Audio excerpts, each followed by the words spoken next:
Hello, everybody, and welcome to the Kingdom's Queens podcast. We are off of a pretty heartbreaking loss off of Christmas week, so Merry Christmas to those who celebrate. I hope you all still managed to enjoy your Christmas despite that embarrassing loss we just had against the Raiders in Arrowhead at home. Not a lot of fun, but we are still here. We're still going to love our Chiefs. We're still going to go through this podcast with you guys and hopes for some better weeks ahead. So I'm your host, Lexi. I'm Chrissy. I'm Jodi, and I'm already drinking. Hi, everybody. Cheers to that. I already just, this was a weekend I wish I drank on. Let's just say that. Okay, I'm drinking a can, so it's okay. I just was like, you know what? Let's go ahead and crack open a can. I haven't in a few weeks, so here we are. Anyway, say real quick, I made a cute cocktail with Kin seltzer with like cranberry, pomegranate, rosemary, sprig. Like we're cruising over here. Looks delicious. It's giving Christmas. But it's Kin seltzer Christmas. We're switching up KQ today, guys. We're just going to go ahead and dive right into the nonsense of what happened last week. This week, God bless. Where are we at? Tuesday. Yeah.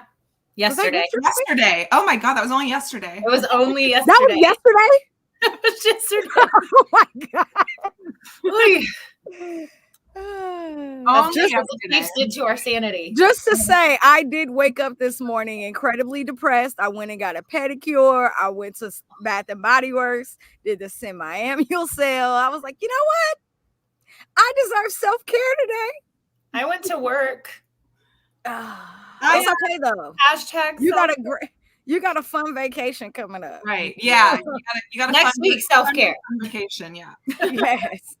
So I know that we want to talk about last week, but I also randomly just had like 15 questions that I wanted to ask y'all too. So we can either start off by talking about last week, or we can just jump into the very first question that I asked y'all earlier.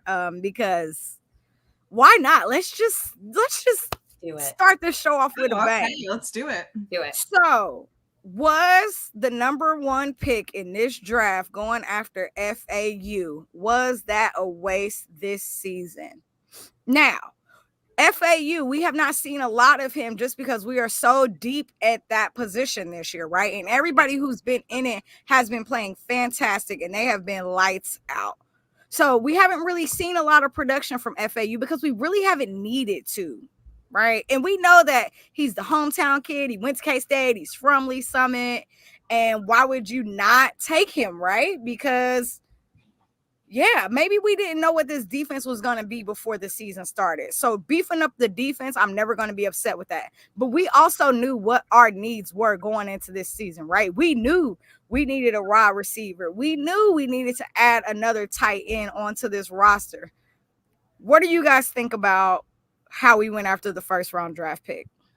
Well, the thing about the first round is I know it's been confirmed that Veach did try to move up and nobody would trade picks with him. So I do feel like he was probably trying to move up for a wide receiver.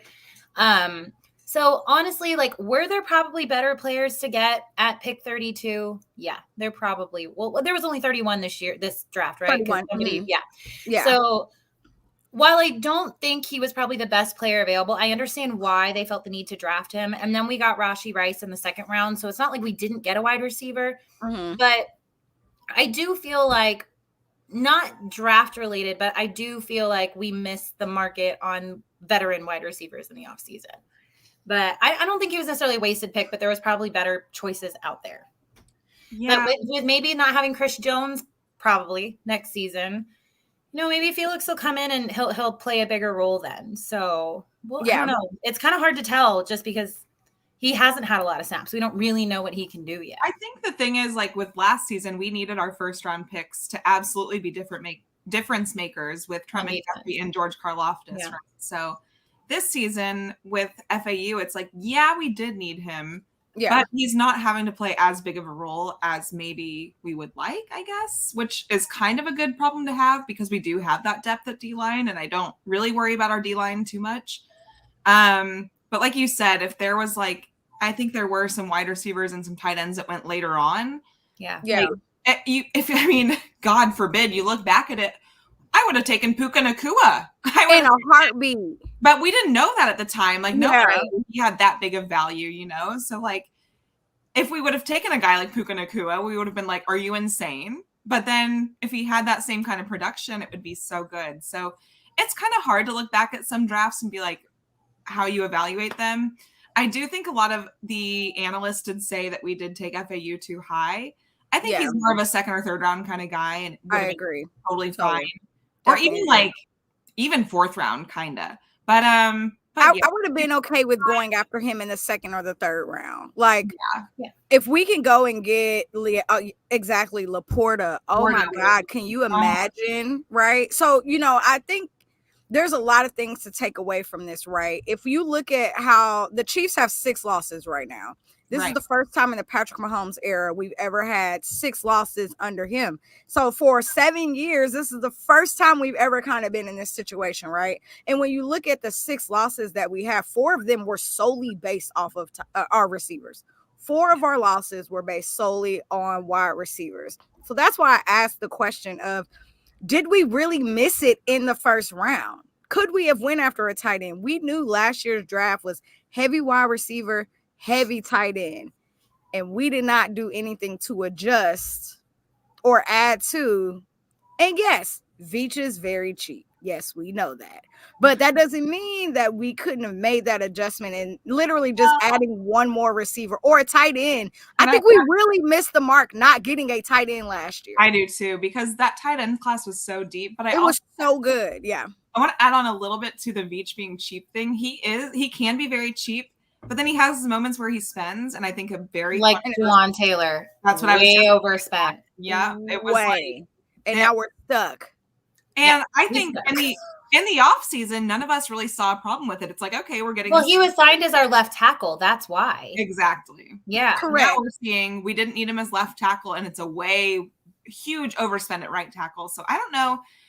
I do think Juwan Taylor will be on our team next season, but I think that he's going to do some major contract adjusting, and I think Juwan will have to go along with it because he's going to have to. He is not. What's his cap hit this year? $40 million this year or $40 million next year or something? Let me look it up. It's something like incredibly absurd and outrageous. So while we're talking about the offensive line, let's kind of talk about the offensive line from this past yesterday. Oh my God.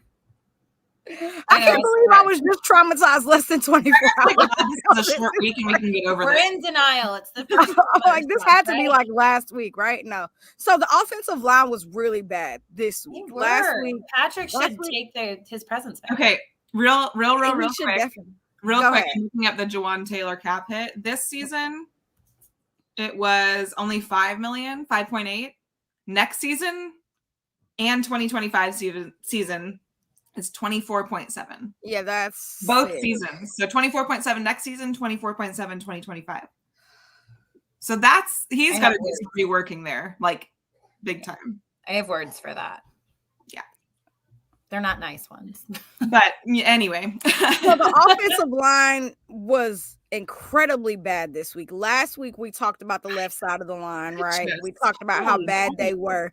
And I don't know what happened between last week and this week to where last week it was just 2 players who were incredibly terrible. And this week it was all 5 guys against the Raiders. Now we know that I think I said it last week, right? The Raiders are somebody who we should probably take seriously. And they clearly did not going into this game. What are you guys' thoughts about this O-line, especially after the production that they put out yesterday? And are we literally reworking this O-line again next year? We just did it this year, right? Are we doing it again next season? I don't think it's not. So yes, the O-line played terribly yesterday. Honestly, I don't know what was in the water.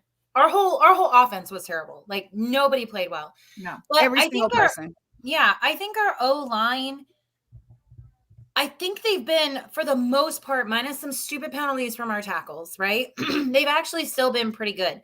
Yesterday, nobody was good. Even our interior was terrible. And normally we can say, hey, we've got the best interior O-line or one of the best interior O-lines in the whole NFL. But like, I also don't know if them looking as bad as they did, I don't know if that was all on them. And we have to remember we have a rookie left tackle who was playing against What, like, what's Max Crosby? Max Crosby and like Coon or Coons, thank you. Coons, like, and they both played lights out, right? And we know they're going to play lights out, but I think they definitely took advantage of that. However, I think part of the reason our O-line looks so terrible stems from our wide receivers not being able to get separation fast enough. Correct. Patrick not being able to trust wide receivers, so he's holding on to the ball longer, Therefore making our O-line have to block and whatnot even longer than normal.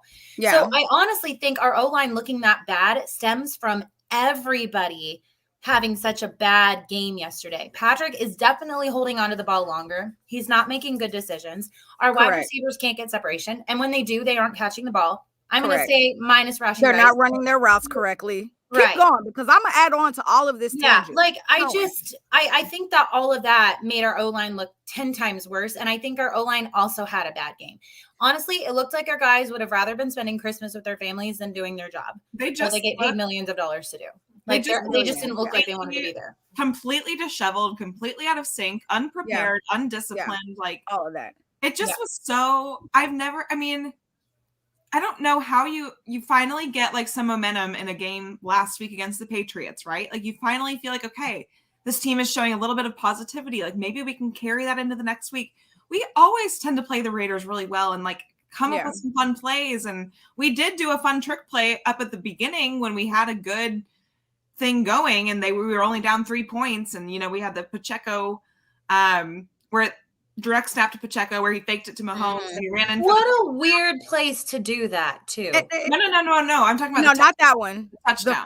I'm sorry. Yeah, I'm sorry. And the next time was very weird. I agree, but sorry, my bad. We can get into that. That's on the we will. But I'm saying like I love when we do stuff like that when we're in the red zone and like you guys execute it perfectly. That's the Chiefs team we love. But just for some reason this season, it's like you cannot get consistency out of their trick plays. It's very rare. When we do it's like, oh, yay, that was great. Like, good job. But then when you mess it up, it's like, wow, that cost us an entire touchdown. No, it's bigger than that. So I'm going to kind of add on to what Chrissy was saying, right? Not only are they having these issues, the receivers, the O-line, how are you lining up and you don't know what the play is, or you don't understand what the play is, or you're looking lost, or you're looking confused, and then you're not running your routes correctly. And on top of all of this, you then have the nerves to drop the ball, fumble the ball, tip the ball so the other team can get the ball. Like, I don't understand how we are at week 15 and you still don't understand what is happening at the line. If I know Patrick Mahomes, I know that he is one of the loudest cussing, grunting persons on the field. So there's no way you're not understanding what he's saying or being that confused. There's so many times you see him like, no, you're supposed to be that way. Or someone like, no, you're supposed to be out there. And like they're having to direct people on the line after the huddle is broken. Yeah. It's ridiculous. Like it is. And then the next thing about that is most of these guys played on this team last year. Right.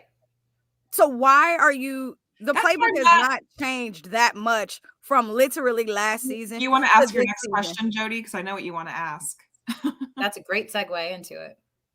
You had a question just like that. I think I'm gonna ask, and it might be the wrong question. So you might have to pivot. Okay. Is this coaching? Was that the question? I thought that was a good segue into that. Yeah. Is this coaching? If our players are not knowing how to line up, our players are not knowing what the play is, there's so much confusion. Yeah, you said whose fault is that? How does that change from last year to this year with the same guys? Pretty much. Whose fault is that? How does that change from last year to this year with the same guys? Here's my thing with that. And I know after the game we were texting a little bit. And to me, when a majority of the problem stems from the wide receivers and just the offense in general, you have to look at the two coaches solely responsible for that, which is Matt Nagy and Embry, the wide receiver. Is it Connor Embry? I don't even know his first name because I don't care. Connor, yeah. Okay. Connor. So, and I know Andy Reid is in charge of calling the plays and he's like a mastermind and all of that. However, Matt Nagy is responsible for the fine details and making sure the offense knows what it's supposed to be doing. Connor Embry is in charge of making sure our wide receivers know how to be wide receivers, which they're in the NFL. They should know how to do that anyway. So I look at these guys and like, it seems like they've all regressed. And I don't even want to say this, but including Kelsey. And I know Kelsey is getting older, but he's dropping the ball. What did I just ask y'all before we went live? Like 15 minutes before we went live about Travis Kelsey. I don't know if I was signed in yet. No. It was a text message. You said, has he really only had 5 touchdowns? I said, has Travis Kelsey really only had 5 touchdowns this season? Yeah. Like, I needed y'all to go look that stat up for me. He only has 5 touchdowns this whole entire season. Yeah. And last year he had 12 total. Yeah. How many games have we lost by less than 7 points this year? Yeah. Every single one. Except one, the Packers. 5. Yeah. No, the Denver game, we didn't lose. We lost badly to Denver. We did. Denver. Yeah. Okay, so think about that. I've tried to block that from my memory. But I think I just did. I tried to block out of my memory. But I mean, and the guys, like, I know Travis is getting double and triple teamed. He's getting poked. He's getting held. He's getting pushed. Like, he's getting beat up every single game. Plus, he's been unhealthy literally since training camp when he messed up his knee, right? Yeah. So, but I just feel like, I know I'm a coach of young athletes. Like, I'm not an NFL coach. I coach soccer. It's totally different. They're young athletes. But if my girls and my boys don't know what they're doing, it is my responsibility to make sure they know what to do. It is my responsibility. Like she's saying, the whole team has issues. And I don't even want to really get into our defense, because our defense, guys, they're doing the best they can with what the offense is putting out there. Our offense has given up more points than our defense has allowed. Like, honestly. So the offense, those coaches responsible for the offense have got to get these guys down and have a come to Jesus meeting, because good Lord, those coaches are responsible for the product that gets put on the field. That's why they're NFL coaches. I think one of the most disappointing things from this week in particular had to be, which someone just mentioned a little bit ago, Sapphire mentioned it, MVS on the field. He had the same amount of snaps as Travis Kelsey this week. Why are we going back? Is ridiculous. Why are we going back to MVS that constantly on the field as our number 1 wide receiver? But he's not being thrown to. He's not being thrown to. He's just out there running wide open. All cardio. You saw the one time Mahomes tried to throw to him. He didn't even put an effort to get it. He was like, "Oh, bummer." Yeah, that's when he stopped running, and didn't that result in an almost interception? Oh yeah. Yes. Yeah. Like, we're lucky the guy dropped it. He dropped it, yeah. But like, he like literally puts in one arm and he's like, "Oh, bummer, didn't catch it." I don't understand what happened. This is my biggest question maybe for you guys. What happened with MVS from last year to this year? Was it just like he's won Super Bowl and done? Like, he was so happy he won that Super Bowl? There's a lot of things that I feel. I don't get it. I'm going to go back a second. I definitely think coaching is an issue. It should be coming from everywhere. It should be coming from Andy. It should be coming from Nagy. It should be coming from the receivers coach. It should be coming from everybody, right? 1. 2, the receivers aren't even holding themselves accountable. Like, what? Yeah. So you're not even seeing dudes on the sideline. If they have a drop pass, you don't see them. It's all right, bro. You got the next one. If somebody does something great on the sideline, are y'all seeing them celebrate? You're seeing nothing. The whole team looks deflated. They don't look encouraged. They have no motivation. And I mean, when was the last time you saw Kelsey throw a helmet? Literally, right? Actually, not only did Kelsey throw a helmet, Andy was like, Andy said, "You're not getting this back." He did throw one last year. He did throw during one the Titans game. He did throw one last year. Oh, the 27-3 Titans game? Yeah. No. Actually, the one where we went to overtime with them last season. Oh, that one. Okay. So but yeah. They all run together at this point. I know. This game, I feel like you saw so much emotion. You saw so much frustration. I don't think I've ever seen frustration from Pat, Andy, and Travis in one game. All at the exact same time, when they were technically still in the game. The game never got out of reach. It never got out of reach. It was in reach until the final minute. It felt like we were down by 20, 30 points. 2 minutes and 42 seconds. And can I, when you say 2 minutes and 40 seconds, can I address why when there was like 3 minutes and like something left before we got our last touchdown? And we were in the huddle. We were taking our sweet time when we knew we needed 2 scores. 10 seconds ran off the clock. It was so much time that we were wasting. And then the guys still looked confused as they were coming out of the huddle. And that's what I was just getting ready to ask you. Do you think it's because they had no clue what the hell was happening? Yeah. But why? Like no one had any clue what was happening. But these dudes are the same dudes who were literally on exactly. Okay, so that's where it doesn't make sense. I genuinely believe it does come down to coaching, and I want to say, and have not been on the fire Nagy train all season. I haven't either. But I genuinely think we are missing Eric Bieniemy, and he's also missing us. I think Eric Bieniemy is missing us as much as we miss him. And I hope there is a way in heaven that we can find a way to bring him back to our team next year. I don't know. Okay, so I'm on that train right now. I really am. I was listening to something earlier. And yes, they actually spoke about EB too, right? They were like, before the season started, they were like, EB could not possibly be that big of a difference maker with guys who played on this same team last year, right?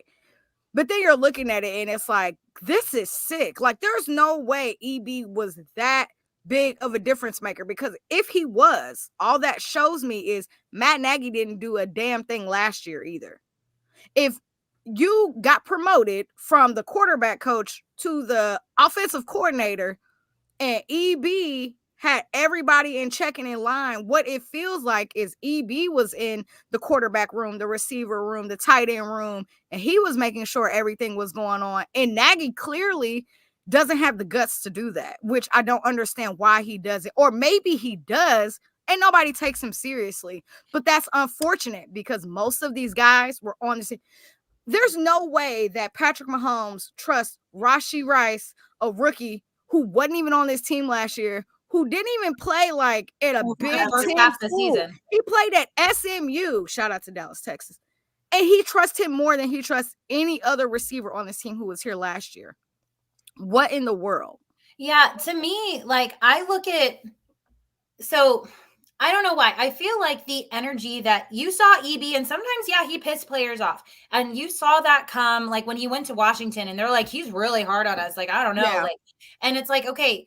And, like, you saw Tyreek Hill come out, and he's like, yeah, he's that way for a reason. He expects and he demands excellence. And just from the little I've witnessed, and granted, we're not in the locker room, we're not on the practice field, we don't actually see, it just feels like I've never seen Nagy look pissed off this whole time. I've never seen him get in a player's face and say, you need to be doing this better or something like that. He just always looks like he's the guy that goes and pats you on the back and be like, hey, it's okay. Like, next play, next rep. Yeah. At some point, next play, next rep, that isn't it anymore. And you've got to demand respect. You've got to demand accountability. And that you have to make sure your players are executing it, because if they are not, that comes down to thinking like, okay, well, I guess if I miss this catch, like, I'm going to be mad at myself, but like, what's going to change? Like, they're not going to bench me. They're still going to put me on the field. They're still going to throw me the ball. Hashtag MVS.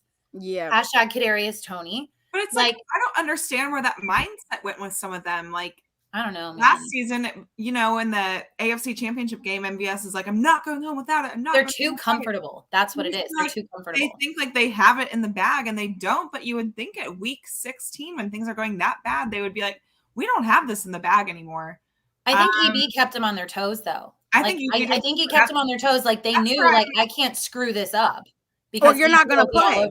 You will get benched. A rookie will take your spot. Yeah. Like, how many times last year did they give Sky Moore chance after chance after chance? Even though he was having a bad season, he kept giving him chance after chance, and KT, and they kept putting all this confidence in them. And then them two dudes were the big playmakers in the Super Bowl, right?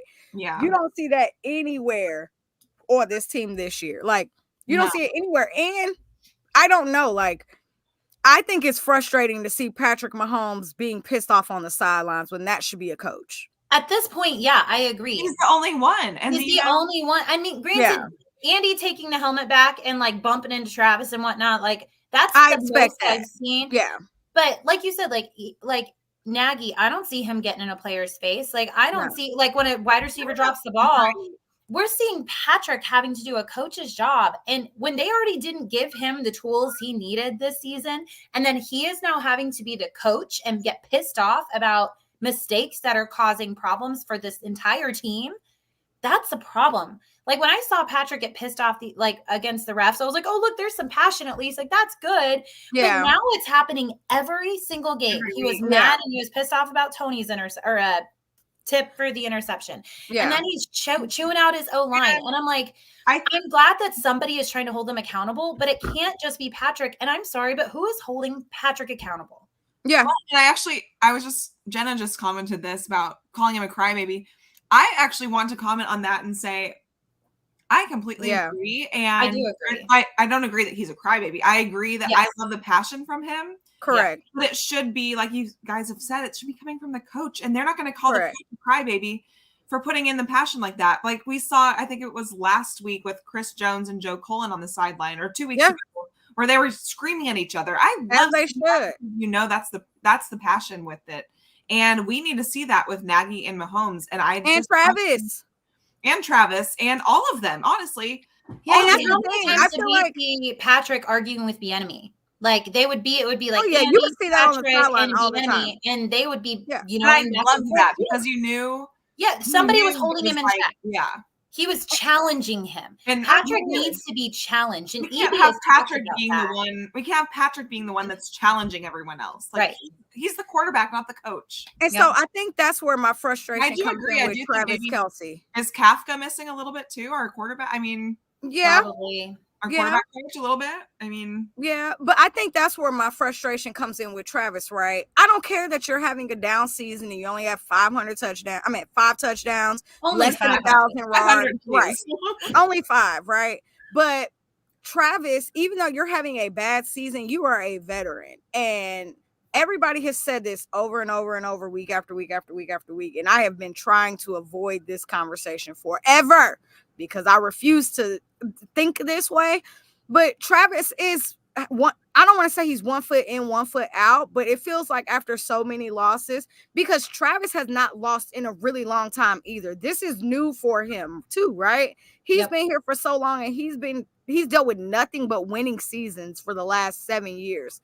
So this is all new and a culture shock to him too. But what is he doing to also motivate and encourage this team?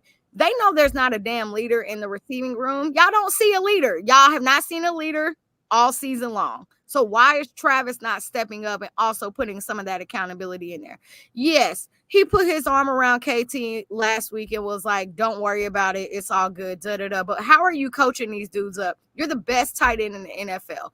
What are you doing to make these dudes better, especially when you see they're struggling with route running, and he's one of the best to do it? Well, Go ahead.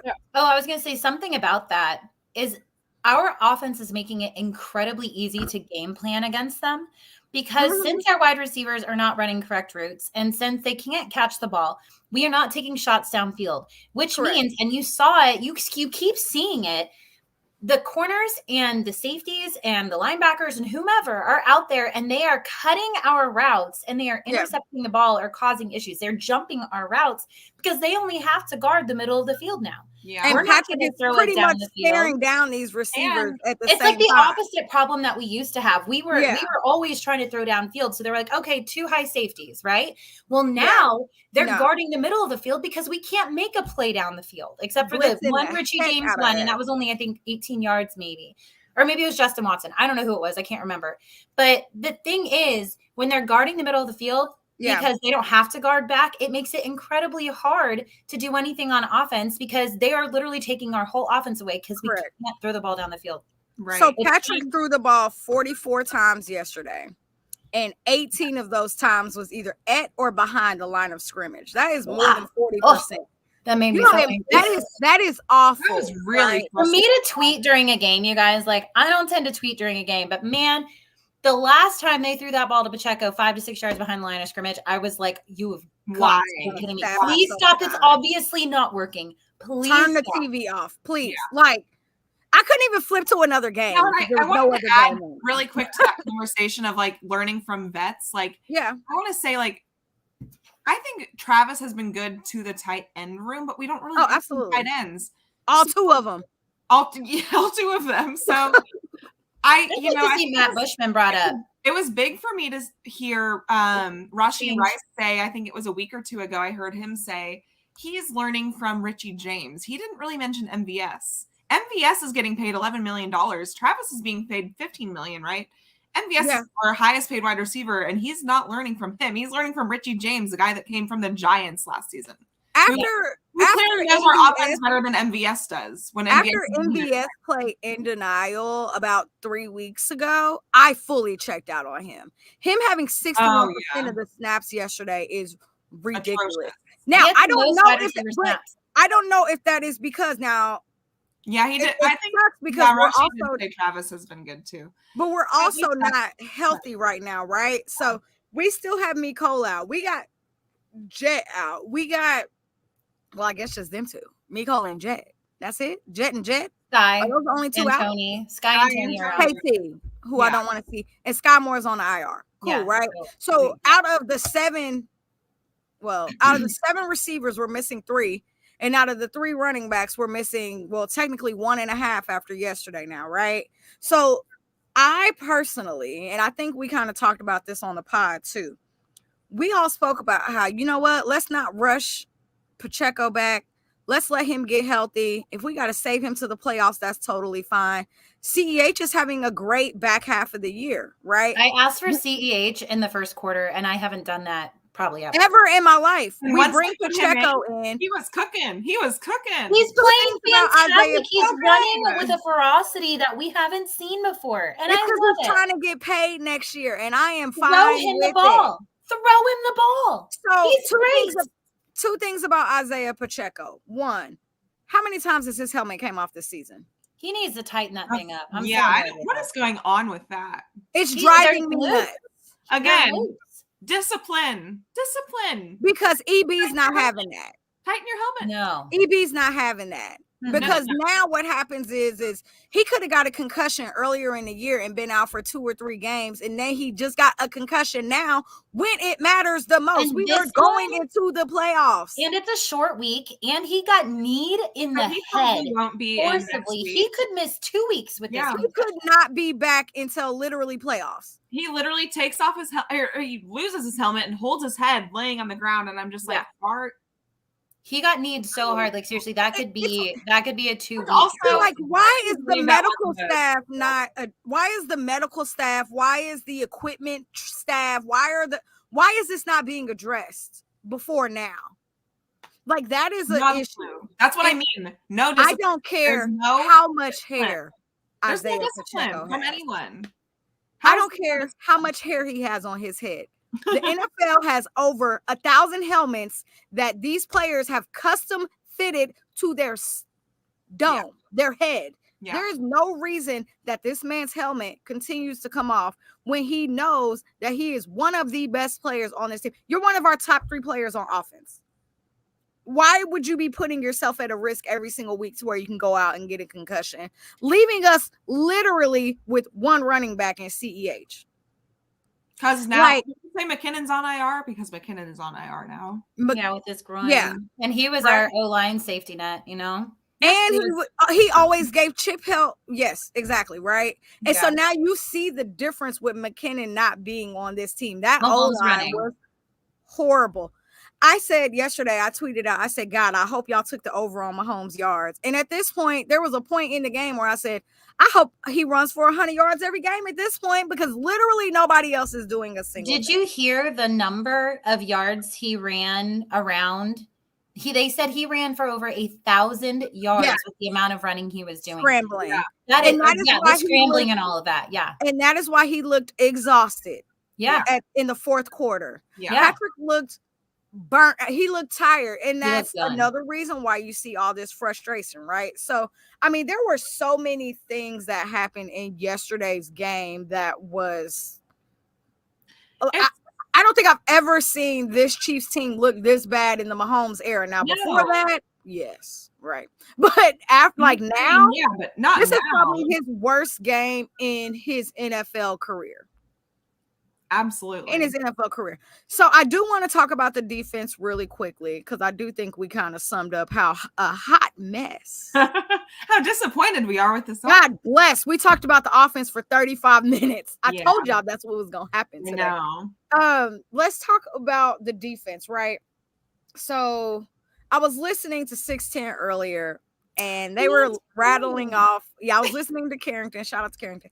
And he was rattling off like the top 5 reasons that this team, like what is happening? Why are we imploding? Right. Yep. And so, number one was it coaching? And then number one was it Brett? Is it Brett Veach? He knew what this team was and what it looked like since training camp all the way back in July and didn't do anything to fix it. Right. Number 2 was the coaching. He got into Patrick Mahomes. Not Patrick Mahomes. He got into Nagy, Reed, all of them. Right. Number 3 was,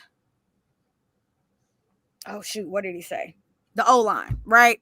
And then number 4, he put Patrick Mahomes where he didn't really want to. But then at number 5, he said the defense.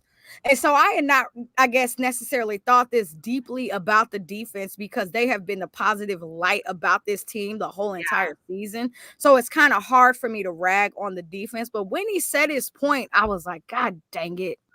You're very right about that. So I'm going to let y'all give me your thoughts on the defense first, and then I'll tell you what my overall thoughts are after listening to that. Okay, so our defense, I'm not obviously a hater of our defense. This is the best defense we've had in the Patrick Mahomes era and in a very long time. Easily, yeah. However, they have been on the field so long that sometimes at the end of the game, when we need them to make a stop, they don't have anything left. Yes. So like at the end of this game, like I actually tweeted because a lot of people were hating on the defense on Twitter on yesterday. And I was just like, guys, like these guys were exhausted. And the thing is like, we obviously know O'Connell had not thrown a pass in 3, or he hadn't had a completion in 3 quarters. We obviously knew he was going to run the ball. And yet somehow White and then the other guy who was running, I can't remember his name, don't really care. He's a Raider. Yeah. They ran for like 50-something yards. Yeah. Not one drive. I think it was 43. Well, yeah, they had the big one for like 43. Yeah. And then they had another like 12 yards. They just had these big runs. And it's like at that point, it's like I almost sometimes wonder in situations like that, like, yes, we knew they were going to run the ball. Yeah. We know that's what they've done it the last 3 quarters. Why are they going to change now? It's been working, right? And that's the weakest point of our defense. It is the weakest, 100%. But I have a hard time getting mad at our defense for giving up that when our offense gave up 14 points in 6 seconds. 7 seconds. And, we thought like, oh, coming back against Buffalo in 13 seconds. No, this is 7, and we gave up 14 points in 7 seconds. Like, I can't even our defense gave up 6 points. That's it. 6 points. Yeah. And the last 3 points didn't come until literally in the 4th quarter. They had gave up only 3 points through 3 quarters. And people want me to be mad about the defense. And like, our run defense is not great. But you know what? They held the Raiders to 6 points. Right. Yeah. So I can't be mad when our offense gave up 14 and our defense held them to 6. And you're telling me our defense isn't doing enough. And not you, but like people are saying our defense isn't doing enough. Like they gave up 6 points, guys. And when your offense keeps putting them in crappy situations, Tommy Townsend hits a 25-yard punt that leads to an immediate field goal. Like, what do you expect our guys to do? You know what I mean? Like, and Tommy Townsend had to punt more than he usually ever does, which is so sad. And the elements were just not great yesterday. Not it was cold, it was rainy, it was windy. It was gross yesterday. It was disgusting in Kansas City. I do want to give a huge shout out to Ladarius Sneed and honestly Jalen Watson, Trent McDuffie. Those guys, I mean, they held Devontae Adams, one of the best wide receivers in the league, to 4 yards and 1 catch out of 6 attempts. But is that because the offense didn't have to do anything? I think it's partially because of it. Honestly. Because all they had to do was literally run the ball. AOC is a backup quarterback. If I don't have to let my backup throw the ball ever, I'm not. Especially when your offense, not our defense. And I think this is something I was arguing yesterday, right? They were like, the Chiefs defense needs to be better. I'm like, they were not on the field when the offense gave up 14 points. It was the offense on the field. It was not the defense. The defense didn't even touch the field, right? Our offense literally hand-wrapped and gifted them this win. And then they could not figure out how to overcome 14 points scored in 7 seconds. So just really quickly about the Chiefs defense. There has only been 4 games this season. 1, 2, 3, 5 games, this season that they have given up over 20 points. And that is week 5, it was 20 exactly. Week 8, it was 24. Week 11, it was 21. And week 13, 27. And week 14, 20. This week they gave up 8. And last week they gave up 17. You cannot ask more for a defense from that. If your offense cannot score 30 points, hell, they if can't your score offense 21 points. 28 points would have this team undefeated right now. Yeah. Again, not even 30. 28 points would have this team undefeated right now. Right. That also goes back to me with the whole, why does Travis Kelce only have 5 touchdowns? Whole nother conversation. So yeah, Lexi, give your thoughts on the defense.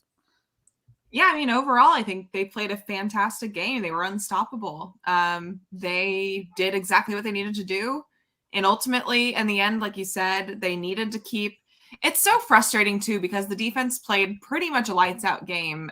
Granted, the run defense looked great against the Patriots last week, but I could think that's because they don't have a great run game. Yeah. So that's my kind of thoughts there. Yeah. I expected to see better from them in the run defense this week, especially with Josh Jacobs being out. We should have taken advantage of that, and they didn't. Should have. Zamir White had like 150 yards on us, which is unacceptable. And they have a really bad rushing offense too. Like right. Offense yeah. I will say their team just came in with the better game plan. They came in more disciplined, and the announcers came in with attitude. Tony Romo and Nance said the entire game, this team is just disciplined. They look disciplined. Absolutely. Ready. We did not, and that was on all sides of the ball, but I will say our defense did very well. Mostly in the pass game. Our pass game defense has been phenomenal. Like it is so. They'll make plays on you. They'll make a few plays on you here and there. As expected. Overall, and that's going to happen in any game, right? But overall, Jalen Watson locked down. He was so good. He was a dog. So good. He was so good. So good. He played that one long pass. I don't remember if it was on Adams or Myers. He played it perfectly. He was step with him. Yeah, it was played the ball perfectly. Oh my God. It was Jalen Watson. It was so good. Jalen Watson, L'Jarius Sneed had great games. Charles Ameni, who had a great game. Derek Nottie had a great game. Actually, I still love seeing Pennell come in and have some runs. I know. I was like, there's Pennell. There he is. It's been a minute. Yeah. He's so excited to be on the field. He is so excited to be there. Like it just shows the second he gets out there, he's like making a play. So I put him in the freaking run stop game right now. Absolutely. Put him right in the middle. Too. And really, they had good games. It's just that last end part, Jodi, I know you want to touch on, but I do want to talk about that. And it is not to slander the Chiefs defense at all, because they have been lights out all season. And I literally just went through their numbers. They're incredible.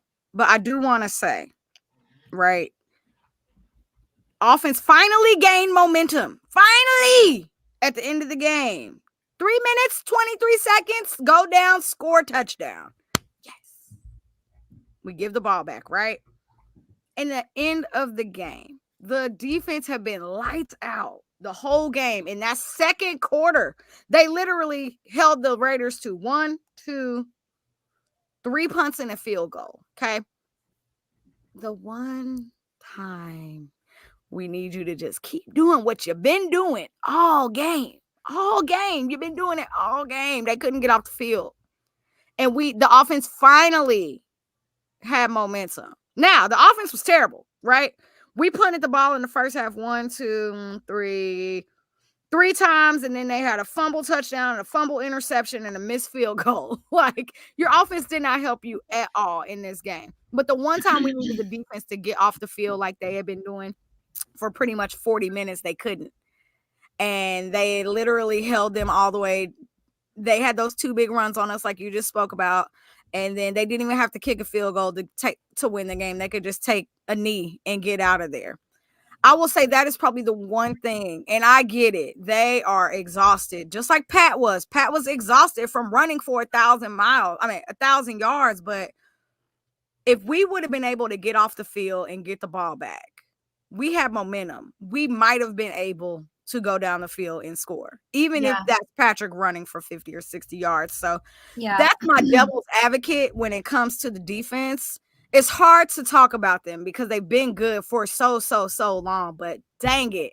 2 minutes and 42 seconds left in the game, and we could not get off the field. And of course, they were gassed, they were tired. They probably didn't even have the energy to be like, "Oh my God, yes!" I could not believe the game ended the way it did, like that. Well, like with I our think we've been saying that all season. Run. I could not. You know what? We've been saying that all season, though. Something about our defense, though, that if we're looking for things to be picky about, right? Yeah.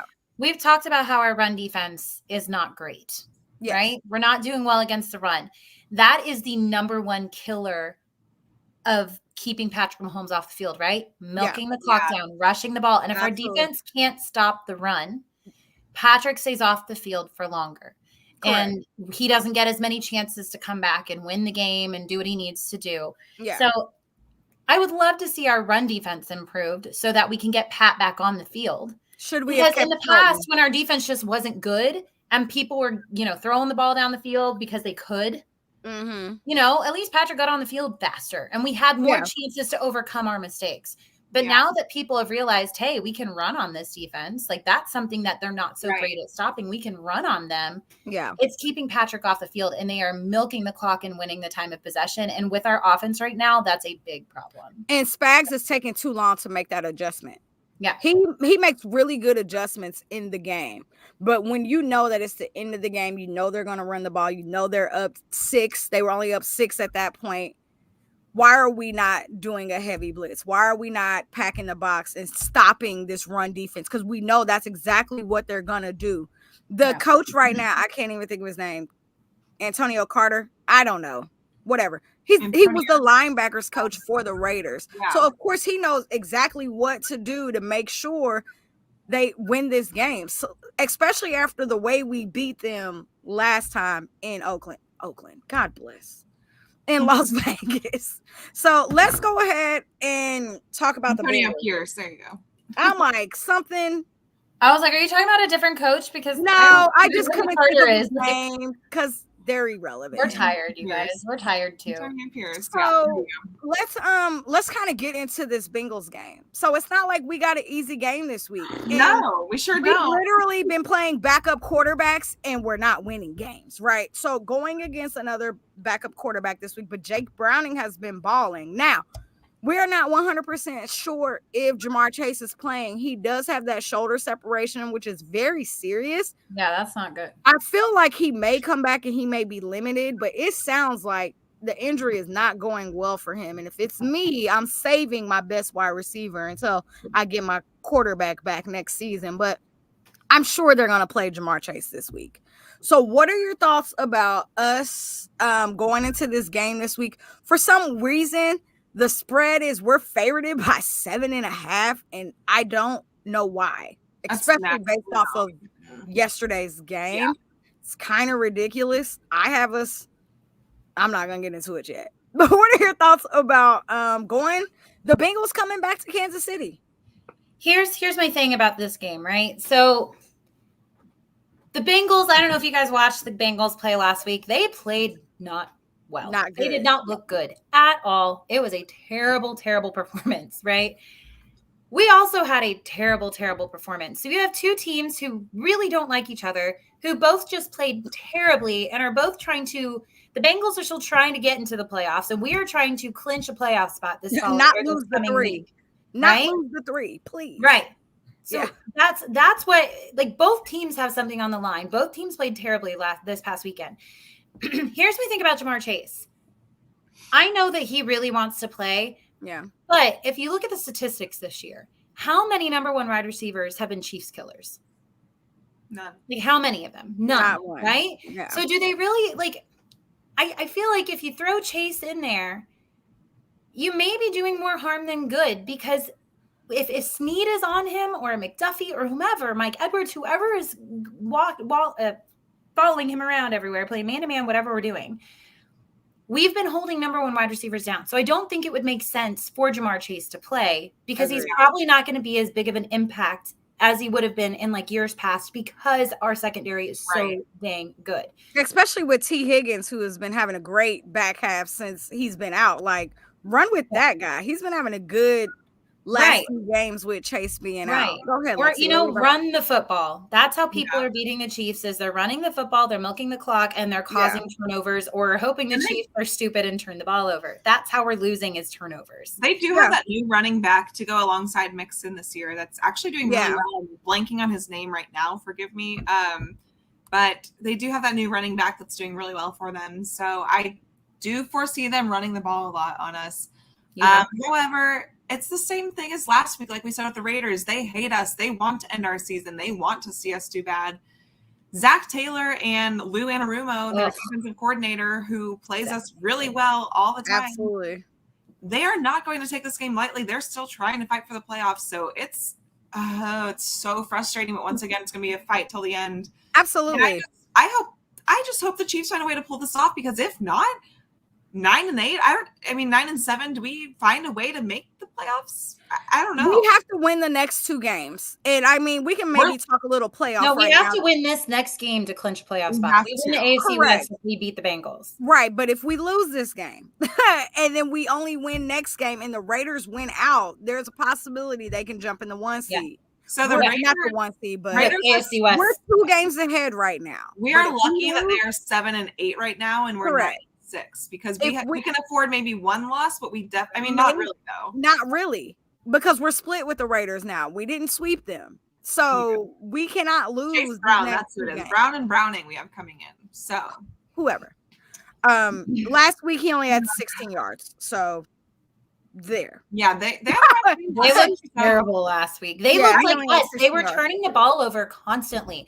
Like somebody was like, what's going on with this game? Like they weren't watching. And I was like, basically the Bengals fumble the ball and I forget who they were playing, but then they score. Like that was the game. The Bengals just kept turning the ball over. Yeah. And like you look, the Steelers, like you look at the Chiefs and you look at our record. How many of those games, if we wouldn't have multiple turnovers, guys, we'd look like a totally different team. I can handle the drops if we can just stop turning the ball over, because we'd be winning all these games. We're averaging 2 turnovers a game and 2 to 3 We're last in the league. And the Bengals are only 1 game behind. We have 38 drops on the season. Yeah. We're like last in the league in drops. Like we have the most drops. We have the most turnovers. Like it's sick. If our team, those are killers, guys. If the Chiefs can finally just figure out a way to limit the drops, limit the turnovers, and I mean limit as in none. But they're not. Because I know. It just seems I know weird. they're not. So that's the thing, right? We know that this is not going to happen. What do we do differently? So so if we play that same game there's no way that we turn the ball over twice within 7 seconds again. Knock on wood, I guess. My bad. Knock on all the wood. God bless. And plastic. And everything, but you know what I'm saying is like that's not likely. That does not usually happen. So if we don't do that twice yesterday, we win that game. Yeah. Even if we do it once. I mean, we literally if we just did it once, we'd win that game. Their quarterback did not throw a pass. I don't want to say the missed field goal hurts, but if we would have made now Harrison Butker has missed a field goal twice. Last 2 weeks in a row. And I'm almost not a good time to not be confident in your kicker. He missed the week before against New England. Last week and this week, And then he missed this week. So he's missed twice. Yeah. So not a great time for your kicker to start getting cold. I do want to I'm going to just blame weather on both of them. Last week was weather, lots of rain, lots of wind. It was a lot of wind, a lot of rain. And then this week, plus the deflated footballs in New England. Again. Plus deflated footballs in New England. Deflated happening, guys. I want to say too, like, I think a huge thing for me in winning this game coming up really, really depends on offensive snaps in the counts that they're getting. Like, if we have MVS getting the most snap counts out of any wide receiver, we're not going to win. We're in trouble. We need him that needs to not be a thing. Please play Richie James more. Play Justin Watson. Is Noah Gray hold back? Give Justin Ross a chance. Justin Ross had side catch that He had like a great Mahomes catch. trouble and Good. caught Noah it. Gray had his first drop of the whole entire season. I know. last week. And the Please, last thing I I can do is ever be mad at him. I I know. know. I literally, when was he mad at dropped that, I was like, oh, no, I was just complimenting you like 2 minutes ago. He I was dropped like, it and give I was Noah like- Gray the ball. And then he dropped it. He I was dropped the ball, and I was like, oh well. And Well, then- I was gonna say that First about of all, any receivers this year. Do 'Cause you I know guys he's think? Do you gonna guys catch think the ball. Nicole Hardman will be back this week? I don't know. They haven't said There's a anything. chance. He's been Yeah. practicing. But it's a short week. So it's like he I know. has reached the window. So But here's my maybe thing they with set him out last week because they figured we would need him Maybe for he'll go the this week. I Bengals. hope so. maybe. But like here, I don't know. the thing is like Lexi was saying, like we've got to look at our snap counts. And by we, Yeah. I mean the coach is in charge of these decisions. Hello. Richie James, guys, he was 3 targets for 3 catches for 54 yards. Yep. He's the man the I ball. took his yards. He's been so I underutilized. took his this yards season. last week. Thank you, Richie James. Yeah, guys, he's been so underutilized this season. I know he was injured for a little bit, but get the man the ball. Rashi I Rice. trust him more than Feed him KT. more. Feed him more. Give Yeah. the ball to Justin Watson. I know he drops every once in a while, but guys, he is clutch and he leaves his body on the line. He works hard, and he was the only offensive player to speak to the media after the game in the locker room. Yeah. He was the one who was stepping up as a leader. He's And being a guys, leader. that's Justin Watson, the guy we've been saying, oh, we've been treating him like a number 1 wide receiver all season. We're putting him in positions that he We should don't have a never play. choice. And Yeah. he's We don't have a running. choice. And somebody just asked that. I can't remember what And some Clyde. analysts, Clyde the ball. Throw Clyde the ball. Treat him as a wide receiver.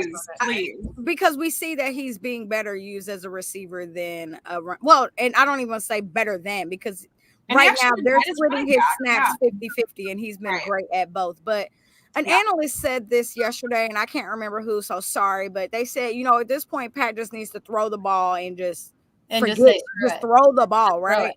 But my thing, I read that and I was like, well, I feel like he's doing that. No, like Well, I don't. He just started like, I running. do this think that game. He was he's just like, being- screw it, I'm going to run it.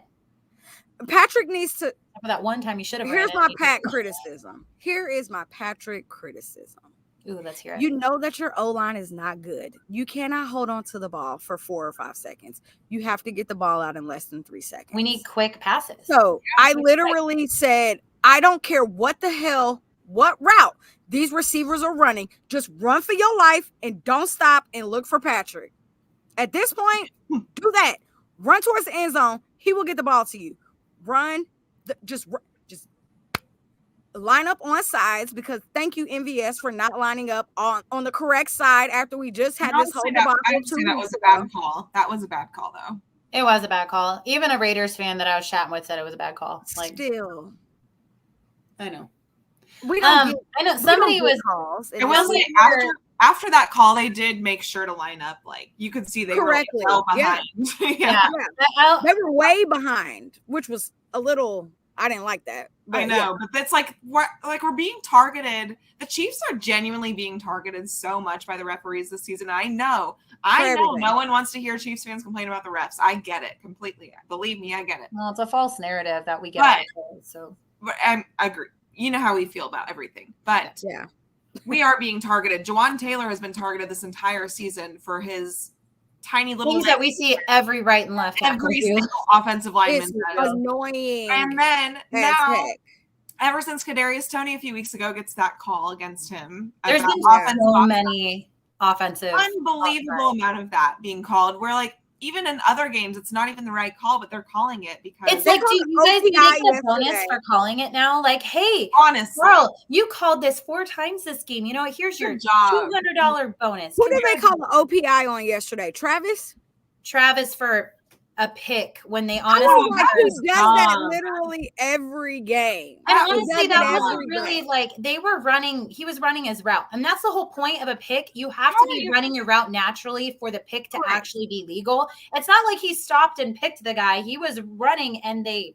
Cut him off. So And I yes, guarantee it is technically a pick, but he did it in the way to where it's supposed to be. If legal. anything, it should have been a DPI. Because why are you running into me? Exactly. I Right. guarantee you, if you Yeah. paused and played most of these games, you would find that in almost every single game. Every single But one. it's just like we are being picked on by the refs, so they have to do everything so perfectly.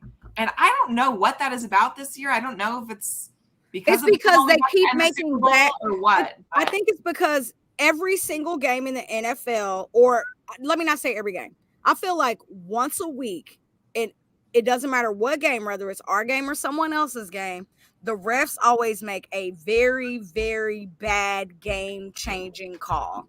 So they feel like they have to overcompensate the next week, no matter what game it is. And unfortunately, right now, there's nothing but playoff games. We're getting football on Saturday, Sunday, Monday, Thursday right now. So a lot of teams are playing in a solo slot window.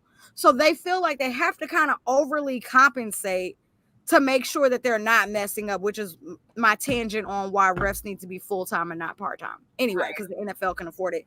Let's get into the playoffs. It's a hot mess in the AFC. Oh my God. I want to start this off by saying the AFC is way better than the NFC, and the NFC cannot beat AFC teams. Congratulations, Niners and Cowboys, for losing to losing the AFC teams. You're not that great. Way to go. One job. Welcome to what we deal with every year. Thank you. Thank you so much. Anyway, so there's a lot happening right now in the AFC, especially because a lot of teams right now have the same record. So there was something that Adam Schefter put out earlier about different scenarios for teams to make the playoffs. And it was like 8 bullet points. And I was like, I'm not reading that. Because there's so many AFC teams who could literally either make it or miss it by one game. So you got 5 teams that have a better record than we do. You got the Steelers, the Bengals, the Jags, the Colts, and the Texans that are all 8-7.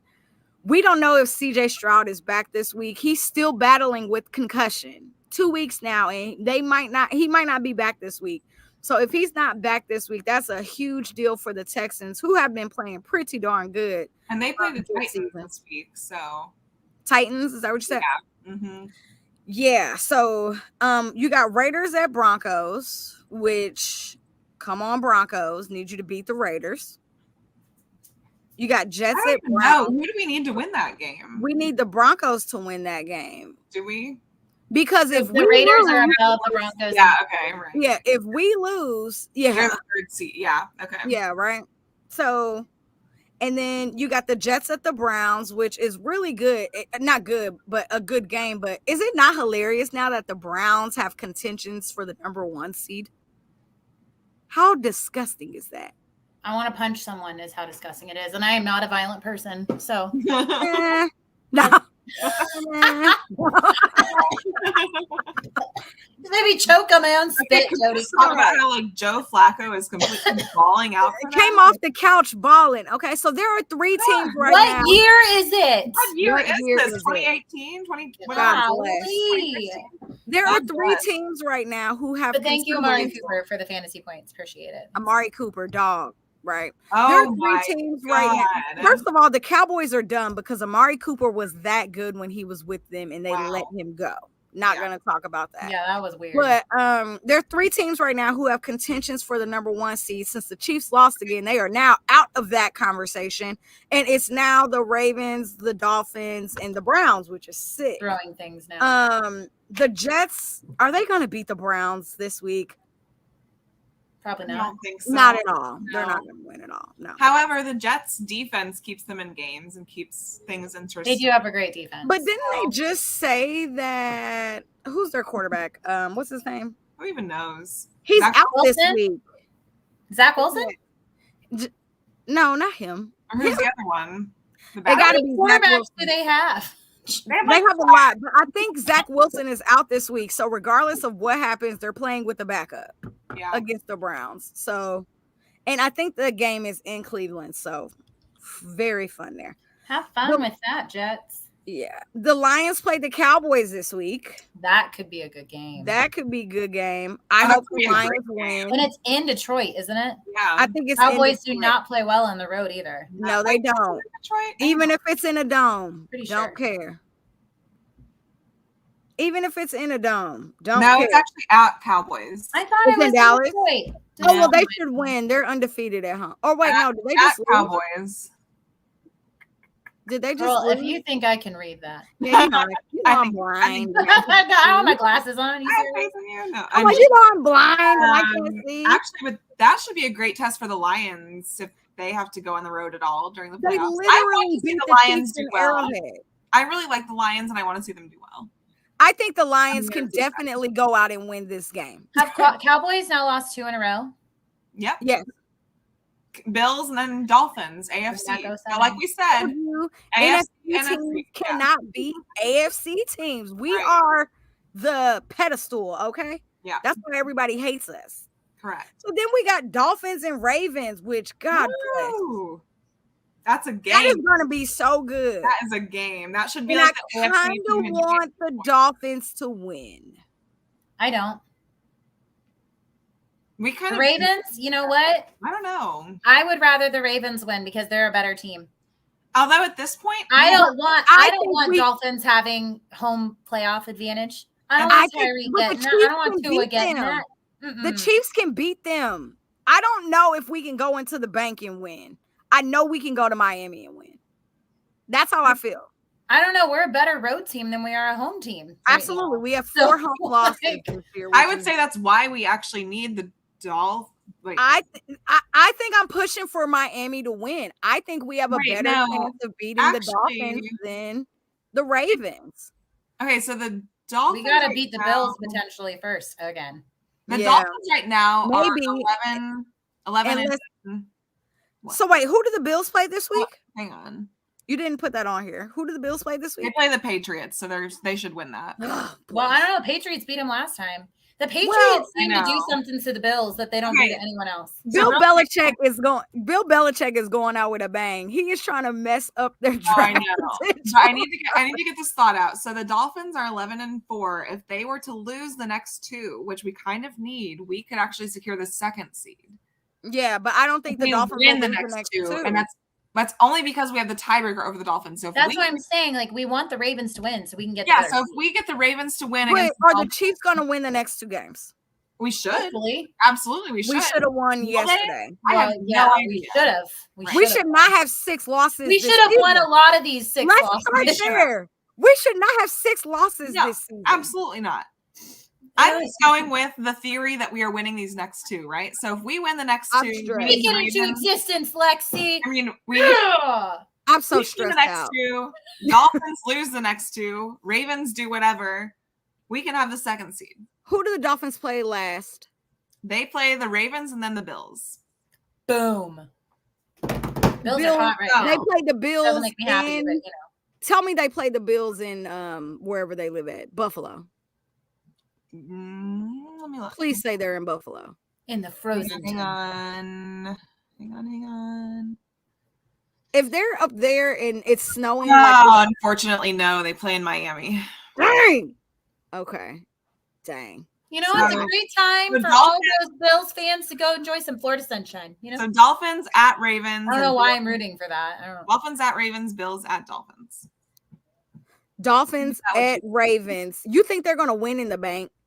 I mean, they might. I have not the bank. Not if the weather is bad. What's the weather going to be in Baltimore this weekend?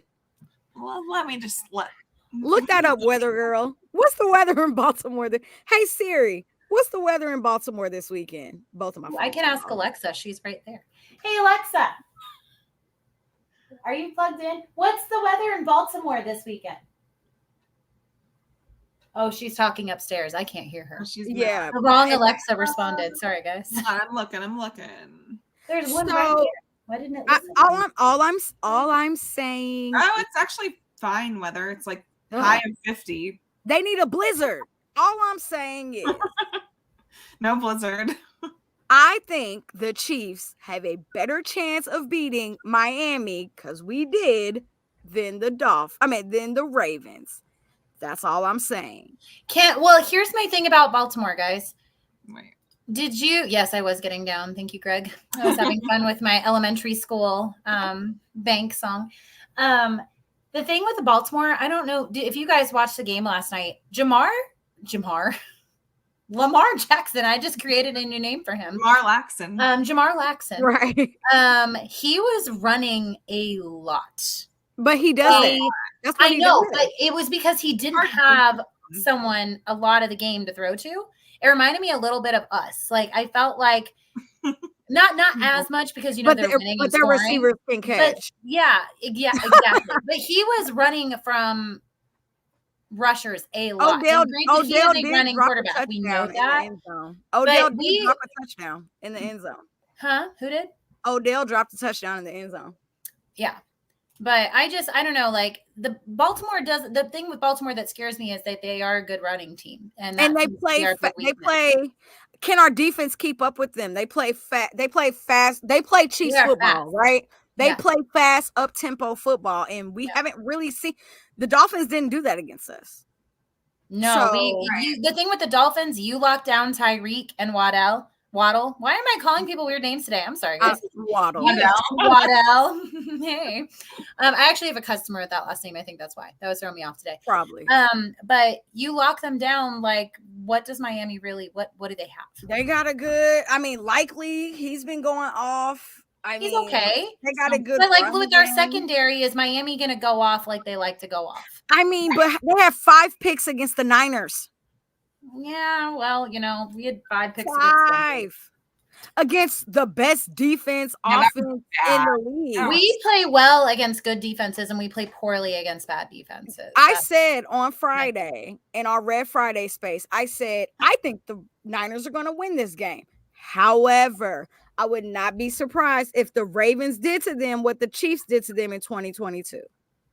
Yeah. They were this high-powered offense, best defense in the league, and the Chiefs put 44 on them.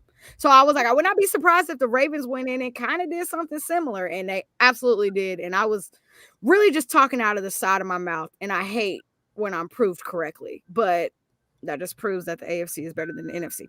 And anyway, I want to say this person asked if, like right now, if the Chiefs had the second seed, who would we play? Most likely would be the Colts. Whoever the 7th seed is, the Colts, Right. Which right now it's the Colts. If it ended today, we would play the Bills in the wild card round. So in Kansas City. Here's what's annoying. So if the Bills win out and the Dolphins lose 1, then the Bills go to the 2 seed. And then the Dolphins go to the 7, the 6. That's how crazy the AFC is. It's like 1 loss and you drop 5 spots. Well, that's the crazy thing too is so would you rather So if that's the case, right? So I'd rather go to Miami than to Buffalo. I'd rather go to Miami than to go to Buffalo, wherever the Bills play. Buffalo. I've done that twice now. Why don't I know where they are? I can't pronounce names, so we're fine. I'm like, what city are you in? Together. Yeah, I'd rather go to Miami than to Buffalo. I know. Honestly. I would rather go to Miami than I don't want to play in Buffalo. Their fans, like, you got to give their fans credit. They're it's like going to Arrowhead. Yeah, you don't want to play against their fans. No. So, props to Bills Mafia. You guys are great. Yeah, I don't want to go to Buffalo. And they travel. They travel very well. So good job. Honestly, I think the Ravens Stadium I wouldn't want to go to. It'd be Miami. I don't want to go to. When's the last time we played the Ravens? But we have to actually get there first, guys. The last time we played the Ravens was like 2 or 3 years ago, and we lost. Exactly. If this person said, what do Chiefs do if we go home in the wild card? We go home and we retool for I get to have peace. Less stress for our hearts, and I don't have to stress some much needed rest. They get some much needed rest. They get to take 2 days off. Brett Veach doesn't get a single day off. Good. He doesn't deserve it. Oh, that was mean. I didn't mean it like that. No. After what he put Patrick through this year, he does not deserve my agenda. Here's my agenda for the off season, and we can get into that once we go to the Super Bowl and win. Because that's what's gonna happen. I'm just gonna keep knocking on. Honestly, y'all. Okay, I have 2 visions as I cover my eyes. My first one is I think if we win in wild card weekend, we'll win the AFC Championship game. I don't know why. Okay. Right. I like it. Like I really do. Like I know. Like because I feel like I gotta hide to say. I know you gotta hide. I feel like if we win the wild card weekend, we're gonna go to the Super Bowl. Because I think the 18 weeks before that, they're going to be like, all right, y'all, that was BS. It's time to really get it. Like, I think Patrick wakes up. I think Travis wakes up. I think everybody who was on this team last year wakes up. And I think that they can go run the table. And then we can be like, oh my God, do y'all remember when we were 9-6? Say it, Lexi. Say it. Grim Reaper mode. Grim Reaper. When it gets grim, be the Grim Reaper. And it's about as grim as it's going to get, ladies and gentlemen. I honestly think if we can win the first playoff game, we're good. Like, for real. Like, and I've been pretty accurate on wins and losses this year. So that's my first take. Listen. My second take is Brett. I'm wearing this so we can channel. I know. I feel like I need to wear a Super Bowl shirt every day just to. I gotta give Jenna. Jenna said the Chiefs have the opportunity to do the funniest thing ever: win the Super Bowl, and everyone will die. I will like. Can you imagine? Like last year, I was already like. I don't want to say the T word. So funny. I don't want to say the T word, but last year when we won the Super Bowl, I was like unbearable. God forbid the Chiefs get to the Super Bowl this year. Oh my God. What? Have you seen this thing? Yeah. The receivers are us. What? Anyway. Hey, if the 2015 Broncos can do it, so can we. Absolutely. I said what I said. Facts. In the offseason, I want Brett Beach to give up the one and go get Jettas. That's what I want. Go. Please, free Jettas. Give them everything. I don't even care. Because literally with the number 1 pick, we're going to go get a receiver. Just give it to the Vikings and give us Justin Jefferson. Give them a 1, a 4, and a 6 for all I care. I don't care. We only have 4 picks. Give them all. I don't care. I'm done. If we get Justin Jefferson on this team. Save me 3 days of watching the draft. Great. Oh, that too, please. Just give them the 1 and whatever they want. Give them CEH, the 1. Who's the backup quarterback? Give them him. Yeah, we don't really like him. Like hell, give them FAU. Like, give the Vikings whatever for Justin. Give them FAU. I mean, like seriously, like scratch that. Yeah, just yeah. He can literally. They can whole pick. It's fine. I struggle watching these wide receivers just be wasted, like on teams like that. Like Jettas deserves better. Stephon Diggs also deserves better while we're at it. But, right. You know, like it's just like they deserve better. Give them a team, give them a quarterback who will respect and utilize them. Gosh darn it. Bless. Please go get Justin Jefferson.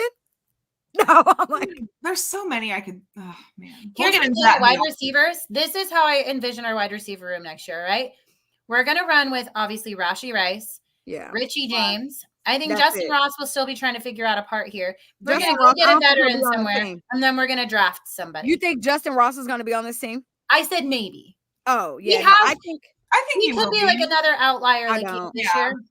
But we're going to run with Richie James. We're going to run with Rashee Rice. We're going to run with I think that's some veteran we pick up and some guy that we draft.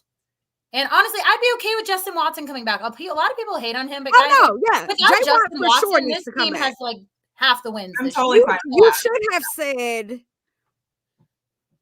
Rashee Rice, Justin Watson. That should have been the order you named. Well, I wasn't going like number 1 to number 5. I was just listing people because my brain is tired. I'm fine with those 3 dudes. And then go get freaking 4 tight ends. I mean, keep Travis, of course. Keep Noah, of course. Get rid of Blake Bell. Can I say something real quick? People that are saying trade Travis, have y'all lost your mind? Nobody's going to ignore Travis at his age, guys. Calm down. Come on. They don't even know it's not happening, right? Like, go watch. You would be insane to get rid of Travis Kelce. Go watch the Ice Capades, okay? I don't care how down of a season Travis Kelce is having. He is the best tight end in the NFL. Ever in my opinion. NFL. Disrespect and throw it off a cliff. That's like saying flag football right now, trade him. No, like even though we would I want them to trade him but for still. 1. Even though my agenda is give the 1 for Jettas. I mean, that I'm totally fine. I mean, but they got Jordan Addison. Like, what? Y'all are good. Y'all are fine. And they're not. You can take Justin Jefferson. Let's give them a 1. They can go get a quarterback. You can go pay some people. And no, I don't think Kelce is not going to retire either. So no, he's definitely not retiring. No, because if anything, he wants redemption from this year. He's definitely not going out like that. If man, this person in the comments is drunk. Did you see that? Totally fine. You just got to learn to ignore the comments. Some of y'all we paying attention to. Some of y'all we are not. But We definitely need to make sure we have 4 tight ends next year. We cannot ever have another season with 3 tight ends ever. And Blake again. Bell better not be a part of it. Thank you very much. He better not. No. God, he makes me so angry every game. Every single game. And I personally, I know people want Kate. Last game. He was okay. No, he wasn't. No. The whole offense was bad. Stop with your positivity, Lexi. I'm like, no, he wasn't. Alexandra, you cut it out. Oh, immediately. My full name. Birth certificate name. Woo. I don't even think I've told you my full name. That's how serious I am. Wow. Christina Caitlin does not like him. Yeah, no. Alexandra Osborne, how dare you? But no, Lord, all right. Well, he cannot run block, Chris. He's terrible at everything. Stop it. He is not the bulldozer of old. I don't want to ever see him on this team ever again after He's this. He's a child's cat thingy. I know that people love KT. I don't want to see him on this team either next year. No, he can't stay healthy. Yeah, I'm good. Honestly, give me Richie James over him. Bulldozer hasn't done bulldozer sneaking forever, guys. He's a child toy. We don't even know. We don't even know what Miko can be. Yeah, how many times did that fail? It failed like 3 times. It's so bad. Can y'all stop arguing with people in the comments? No, they are arguing with people in the comments. It's crazy. And we're talking about bulldozer. Stop it. We don't even know what Miko Harmon can be because the only time we've seen him has been on special teams, and then he got hurt, and we ain't seen him in 5 weeks. So. He ain't got to come back either. And I love Miko Harmon. I know. But we got to burn it all down and start over. We do. Burn it all down. Do all of it. Not retool. Re-freaking build. We all know it. We just have to know it. From Rashi Rice up. We have to hope that Brett Veach. No. I don't want to see Miko Hartman or Justin Ross next year. Yeah. Sapphire. They both can get off of this team. If we're going to, arguing first of all, we better not go into next season with 7 receivers. Clearly, that experiment failed. Get 5, keep it moving. 5 is enough. What happened, and that we all thought that was going to be like, oh, this is so fun. We have all these weapons. No. We clearly need to have extra people on the defense. They're the ones who we've been rotating like flies all season long. So let's get out of here. We've been on this show. We are like almost an hour and a half. A very long time, and we are not one of those podcasts that do 2-hour shows. And we love. But you know what? We needed to air some things after this. Clearly, yesterday. Seems so long ago. God bless. What are we supposed to do? Oh, we probably should do the sponsor. Go ahead, Lexi.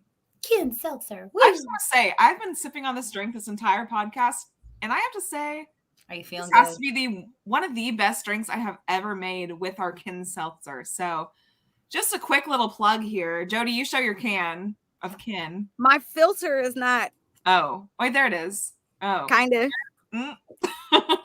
Oh wait, wrong way. Ooh, could you imagine if it had that Chiefs wrap on it? Man, that would cool. It's so funny though because there's a new can. So just know that Kin Seltzer did a rebrand. There's a new can and there is a new drink getting ready to launch when we hopefully make it to the darn playoffs. God bless. So real quick, Kin Seltzer is the first Kansas City created Black-owned seltzer business and in America as well. So it's made right here in Kansas City, though.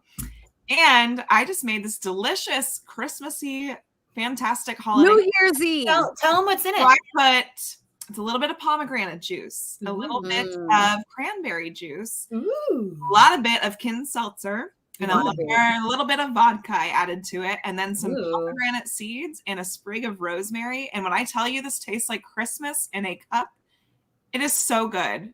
This has to be maybe, and I'm not even just saying this because they sponsor us. Like this is probably the best cocktail I've created. So it makes me want to try it, and I'm not a drinker. So you should. It's so light and clean and airy. Like you'll like it for that reason. And so Kin Seltzer is pineapple. I'm just so light and airy and clean. With all this, right. Lexi, I do want to say that I had a Christmas drink the other day at one of the Christmas bars, and it had pomegranate seeds in it, and I swallowed it. I almost died. Oh no! Because it tried to attack me, and so I. You not eat pomegranate seeds ever? No. So I almost died. Good. Yeah, no. Like the way that I was like, oh, I can't I need water. Waitress, can I have water? Because I was dying. So I was all on board. So when you make mine, take the pomegranate seeds out, please, because clearly I'm not responsible enough. No, you can have the pomegranate juice, which gives it the same effect. Okay, no. I love that for me. I'm gonna make this for both of y'all sometime, and I'm terrified of pomegranate seeds. So there's that. I understand. Just eat them separately, and they're really delicious. I love getting like the palm like containers of. Oh, that's what I have. Yeah, that's exactly what I got. Delicious. So delicious. Well, I almost died. Anyway, delicious. Well, don't die, Jodi. We like you too much for that. So it was terrifying. Well, all right. We'll start wrapping up because we have been at this an hour and a half, and I'm sure other people. I know, like, you don't want us to get off because we're so cool, but we probably should. I gotta get my kids to bed. I got work. So, but guys, like. I know it's tough right now, which seems really spoiled coming from a team that is 9-6, 9-5, whatever we are. Patrick Mahomes never has 6 losses in his career. 9-6, but it's just like, I know it's hard. Just try to keep chugging away. We know the problems; they haven't gotten better. So just don't let it ruin your week. We got some days off before we have to go play the Bengals. You can get the hatred towards the Bengals going again. You know, maybe that's what we need. We need that Bengals hatred again. You know, it's great. There you go. It's hilarious. We didn't even do a score prediction, but maybe that's for the best. I don't want to do a score prediction because I cannot tell you what is going to happen. Over that, but maybe the way that I'm not. Look, Lexi, I haven't done a score prediction in like 5 weeks. Well, maybe it's me and Lexi's fault. You know, like, So we're just no more. At this point, make sure you like and subscribe and follow us on Instagram, on Spotify, on Google Podcasts, Apple Podcasts, wherever you can find us, on YouTube, everywhere. And we love when you guys join the podcast and make comments. It's really fun when we get to interact with you guys during the show. So keep at it. We had like 80 viewers today. That was crazy. This was a great interactive podcast. StreamYard this week just added the effect that now we can see the comments from X Twitter now. Yeah. This week, which is I know that was really cool. That. If y'all are watching from Twitter/X, please interact with us. We love to. Yes. Yeah, please do. We really enjoy the interaction. It makes it fun. And it's just fun interacting with everyone who watches. So, but I will not be on next week, but these ladies will do awesome. Hold them down. I'll try to send something in to say hi. I will be at Disney World. So. But happy New Year! Prepping for the Super Bowl parade. You know, that's what I'm doing. Just can y'all believe this is the last episode of 2023? Yeah, this is. Oh God. Crazy. That's weird. We'll see y'all next year. We'll see y'all next year. We will see you next year. Have a good weekend because, be safe, be smart, go pick up some Kin Seltzer, enjoy your New Year's with that awesome stuff. But above all else, please be safe this weekend. Do not drink and drive. Don't be stupid. Don't ruin someone else's night with your poor decisions. Call an Uber. Call an Uber. Have a DD. Do something. Do not drink and drive and ruin someone else's life or night because you made a stupid decision. So have a great weekend. Enjoy your fun this weekend. And please, please, please, Chiefs, you ruined Christmas, so don't screw up the New Year too. Happy New Year! Until next time, your queens have spoken. What's the New Year's song? What do they sing?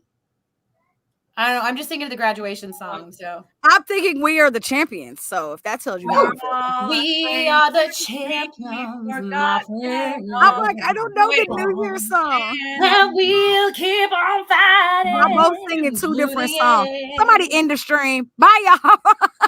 It's karaoke night.